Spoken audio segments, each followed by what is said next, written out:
that it's an interesting time we are going through, because in some ways we're lucky to see it all happening, especially been watching this for an awful long time, many years, to see where it's all going, and you know the plan, you know the big agenda.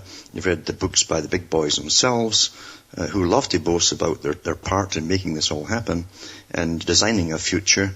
Most of what we're going through now was designed 50 to 70 years ago, actually, every part of it, and including all the internationalism and the banks, etc., international banking, IMF, World Bank, United Nations. So really you're going through, as I say, an agenda, straightforward, nothing really complicated about it. The only thing that makes you disbelieve it is because the media give you a daily version of the accidental theory of progress, as they call it, and history. And there's nothing accidental about it. Anything that happens on a world scale, on a large scale, is meant to happen that way.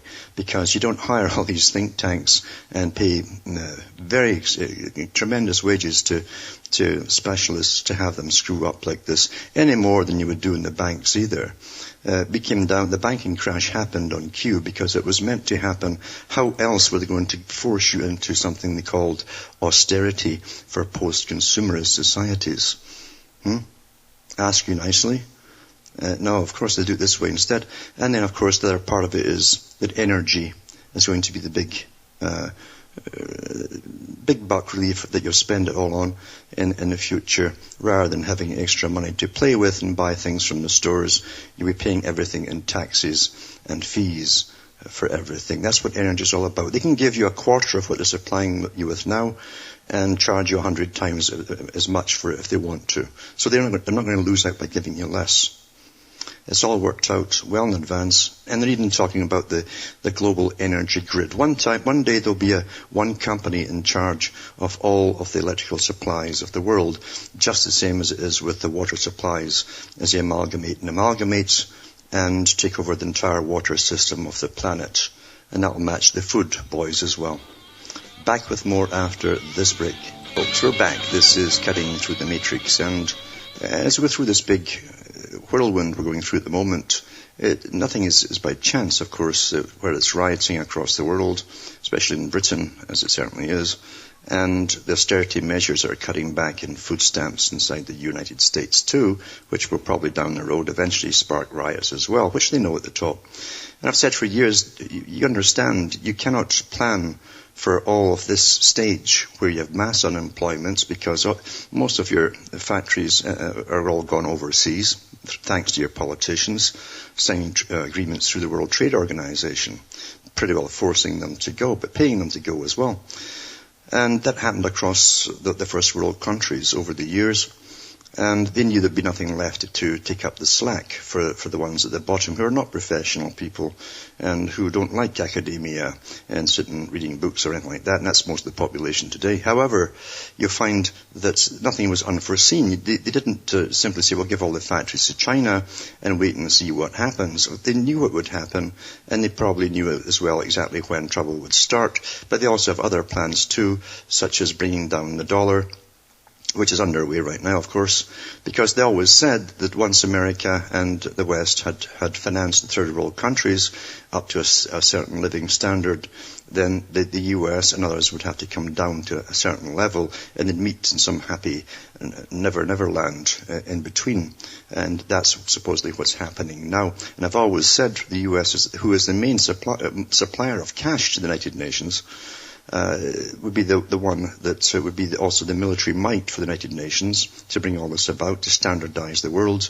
And once they were almost finished, you would see the rumblings as they pulled the rug from underneath your feet at home. And that's what's happening now too. Britain's ahead of it all, of course. You understand, building up this military force long before 9/11, because they have their projections from the Ministry of Defense renewed every other year for the next 50 years generally, and what they expect to happen. And they're not looking at a crystal ball. They have all their professionals in from all the other think tanks who are dealing and implementing agendas, and they know what the kind of fallout these agendas will cause. So they tell you as it is, basically.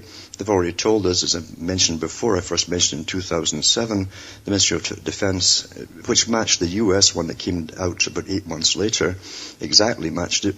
Eventually the world will end up in some super super city-states. Nations would be gone, and some of these city-states would be high-tech, very, very high-tech, very elite people living inside them, and they might even have their own wars between cities down the road. So we seem to be going that way. And at the moment, too, all the ones that are left over from the last type century of workers, welfare systems, all that are just all the weeds that they want to control and disappear, basically. So you're seeing the start of it now as the rioting happens in Britain. In Britain right now, apparently, almost every major city is under attack from within, right across the whole of England now. And it's obviously managed as well. But there's also a lot of hatred there because there are different ethnic groups fighting away. And I said that 30 years ago, that they're making sure they're bringing in all the people who will do the rioting down the road. If it was just the British people themselves, you could even get martial law put on them because there'd be no reason to do it. You have to bring the people in. You have to create a welfare state. And when they're in a welfare state, you do spoil them. There's no doubt about it. Britain has advertised it's the best welfare state in the papers for 30 years.